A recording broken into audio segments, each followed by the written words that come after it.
Eu acho que o Lula vai ganhar 2026. Estou preparando para isso. A minha empresa é uma ditadura. Nós não fazemos votação lá. Sou eu que decido. É o meu capital. Se alguém vai se ferrar, vai ser eu. Se alguém vai ganhar dinheiro, vai ser eu também. Ô Flávio, olhando para 2026, que é um ano importante para nós, um ano eleitoral, que a gente vai eleger o novo presidente do país. Hoje a gente vê um radicalismo muito grande, ou 880, né? Ou Bolsonaro ou Lula. O que você enxerga para 2026? Como melhorar esse país? Cara, eu não penso nessas coisas não, com toda a franqueza. Eu vou explicar. Eu tenho 53 anos, sou empresário há 30. Tenho 53 anos, sou empresário há 30 anos. O presidente da República tem muito pouco poder. Ele praticamente não manda no país. Que bom, que ruim. Porque nós nunca vamos ser uma Suíça. Exato. Que bom que nós nunca vamos ser uma Venezuela. Não centraliza todo o poder em uma pessoa só, né? Não é que não centraliza, ele não manda quase nada. Ele tem uma influência forte na economia. E aí óbvio. Mas você não acha que a China, por exemplo, A China concentra poder. Então, concentra poder e a gente vê como um país que saiu da extrema pobreza, tirou muita gente da extrema pobreza, né? Sim, mas trazendo um exemplo. Mas a China é uma ditadura. Sim, exatamente. A China é uma ditadura. Mas você acha que é uma ditadura que deu certo? Quase toda ditadura, se não tiver um louco lá, vai dar certo. Sim. Por exemplo, uma sorte, né?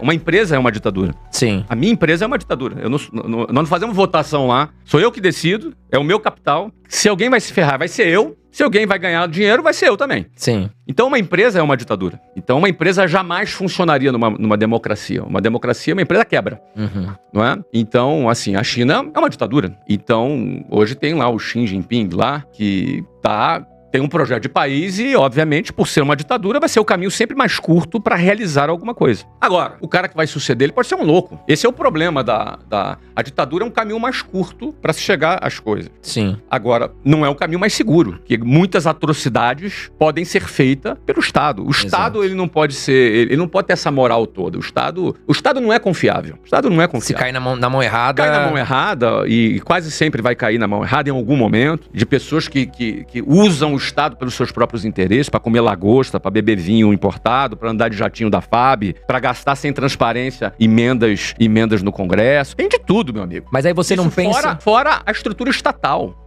Exato. E você não pensa nesse cenário... Eu até te interrompi, desculpa, Flávio. Não, imagina. Por quê? Não é que eu não pense nesse cenário. Você não quer se preocupar com política. Não é exatamente que eu não pense nesse cenário. É que eu penso que grande parte do esforço desse cenário é inócuo. Uhum. Entendeu? O Brasil tem lá uma meia dúzia de vitalícios em Brasília, nas autarquias, TCU, CGU, STF. Esses caras estão lá e não precisam do seu voto. Uhum. Daqui a 20 anos eles estão lá. São eles que mandam no país. Não adianta lutar contra.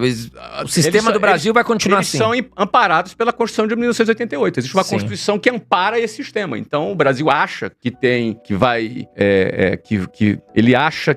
a população acha que vai resolver alguma coisa escolhendo X, Y, Z, quando na realidade esse X, Y, Z tem muito pouca manobra. Mas também é isso que fez o Brasil nunca ir pelo caminho da Argentina. O caminho da Argentina é assim, né? Altos e baixos e aquela coisa toda. O Brasil mantém ali Então você tem ali uma espécie de monarquia estatal conduzindo o Brasil, uma população lutando para escolher X, Y, Z, e a diferença é que ele vai fazer é muito pouco. Esse governo atual, do ponto de vista econômico, tem causado aí essas questões econômicas. Nós não temos nenhum IPO nos últimos 4 anos. Sim. Os Estados Unidos teve mais de 500 IPOs nos últimos 4 anos. Por quê? Taxa de juros de 15%, você não vai ter IPO. Exatamente. Então, ou seja, seria muito melhor para o Brasil, aí eu não estou falando de bandeira A, B ou C, mas seria muito melhor que o Brasil mudasse a forma como está gerindo a economia, para o bem da economia do Brasil. Então, falando de economia, se eu olho aqui para a plataforma que esse atual governo está fazendo, gastando muito mais do que arrecada, uma hora quebra. Exato. O Brasil está no caminho do calote. E isso vai aumentar mais taxa de juros. Isso vai aumentar mais dólar. Esse é o caminho que o Brasil está, se não mudar. Precisa ter uma modificação. O mercado, ele não entra em pânico porque ele sempre espera que alguma coisa se modifique, ou que o governo mude a sua conduta na questão dos gastos públicos. Você vê as estatais aí dando prejuízo pra caramba, ou seja, o Tesouro tendo que aportar dinheiro ali, daqui a pouco vai ficar difícil de captar papéis, porque o Brasil depende de empréstimo do investidor. Uhum. O Brasil fala mal do investidor internacional, mas depende da grana que ele põe aqui, e para atrair esse cara tem que aumentar a taxa de juros, porque o risco tá aumentando muito. Então o ideal é que mudasse essa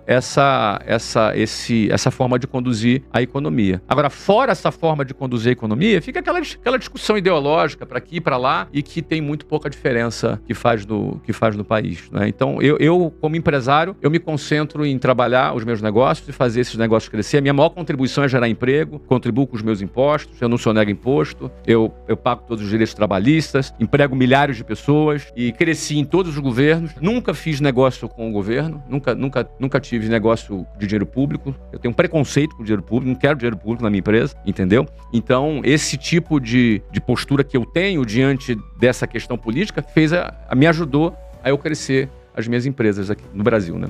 Eu acho que o Lula vai ganhar 2026. Estou preparando para isso. E quando você disse... Para a economia, esse é o pior cenário. Quando você disse preparando para isso, para suas empresas, você está tomando algum tipo de providência? Ou Flávio? A providência, como tá focado, entendeu? Não politizar. Minha empresa não é diretório político, entendeu? E focado em crescer.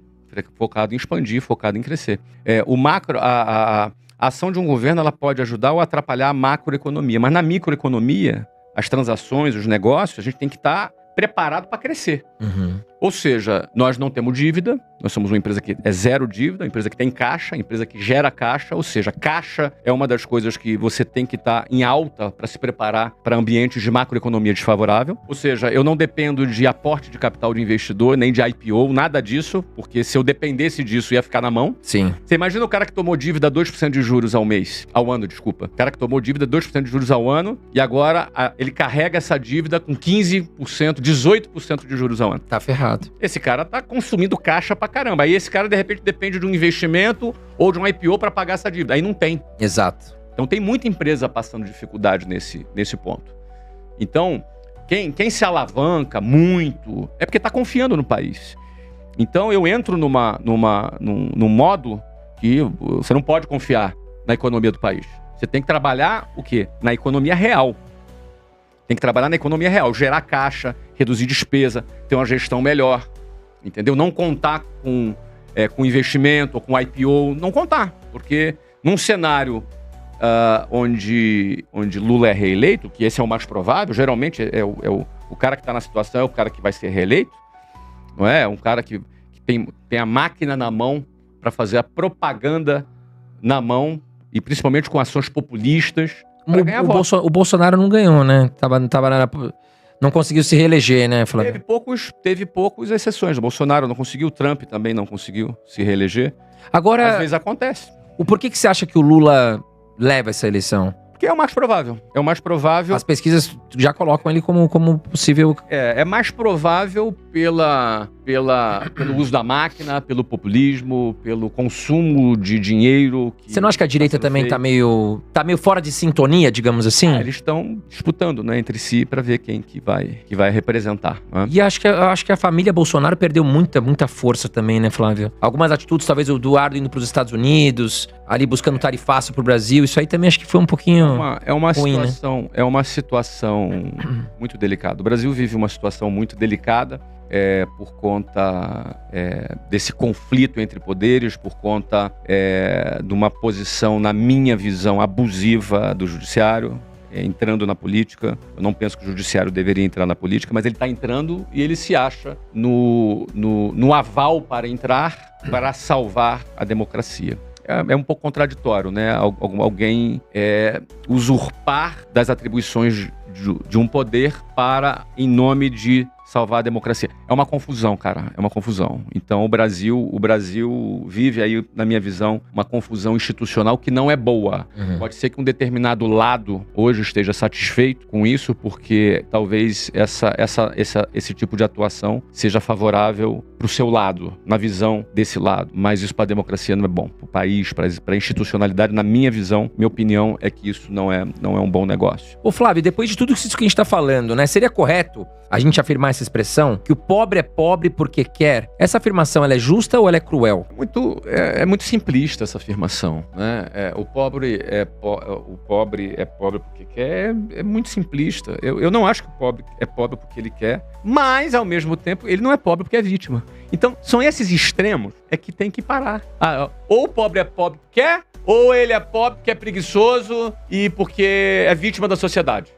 Não é nem uma coisa nem outra. Ele é pobre porque ele não tem o conhecimento necessário para sair da pobreza. Existe uma gama de conhecimentos. O Brasil é cheio de contradições. O Brasil é esse manicômio aí que eu já descrevi, não quero mais ficar falando de Brasil aqui, que é um manicômio. É tudo isso. Mas o Brasil tem uma série de oportunidades. E as pessoas muita gente acha, só enriquece quem faz falcatrua. Verdade, não é verdade isso. Você tem rico pilantra e você tem pobre pilantra também, pô. Com certeza. Ô, Flávio... Eu conheci pilantra nos dois lados. Eu estive nos dois lados e conheci pilantra dos dois lados. Sim. Você entendeu? Então o que acontece? Nesse cenário, não é verdade que o pobre é pobre porque quer e nem porque ele é vítima da sociedade. Ele precisa ter conhecimento. Para começar, a escola oferecida pelo Estado é um lixo. Uhum. Não dá isso para ele. As escolas poderiam ser um grandes centros de recuperação, um grande centro de autoestima. Em vez disso, não é o que acontece, tá? Aí o que acontece aqui? Como ele não detém o conhecimento, que tipo de conhecimento, por exemplo, eu aprendi para sair da pobreza? Eu aprendi a vender. Aprendi a vender, cara. Entendeu? Venda, que é uma coisa que desprezada por muitos intelectuais, entendeu? É o que gera dinheiro. Com certeza. O McDonald's é bilionário porque vende. Exatamente. A Apple é trilionária, vai valer acho, uns 4 trilhões de dólares, se eu não me engano, a Apple. Sim. É porque vende muito iPhone. O que gera receita para uma empresa ou para uma pessoa física é venda. E é atividade dada como desqualificada pelo sistema, entendeu? Uhum. Que o sistema quer o quê? Quer o cara lá trabalhando, ganhando salário para pagar, para viver de INSS o resto da vida. E ser dependente do sistema. E ser dependente do sistema, entendeu? Então, ou seja... Eu saí do sistema. Eu fui funcionário público, militar, saí no segundo ano, depois eu fiz faculdade. Eu fiz a minha vestibular, né, na época lá, que chamava. Fiz o vestibular, passei a Universidade Federal, era a única hipótese para eu estudar numa faculdade. Abandonei a faculdade, nunca tive uma carteira assinada na minha vida, aprendi a vender, comecei a vender curso de inglês, depois montei minha própria escola, explodiu, eu vendi por 500 milhões de dólares. Então, assim, eu sou um cara que estou no sistema, dentro do sistema financeiro, como empresário, mas não pertenço a esse sistema. Eu não pertenço, eu não me sinto parte, porque o sistema é medíocre, o sistema escraviza as pessoas, principalmente o pobre e a classe média, e bota a culpa no empresário.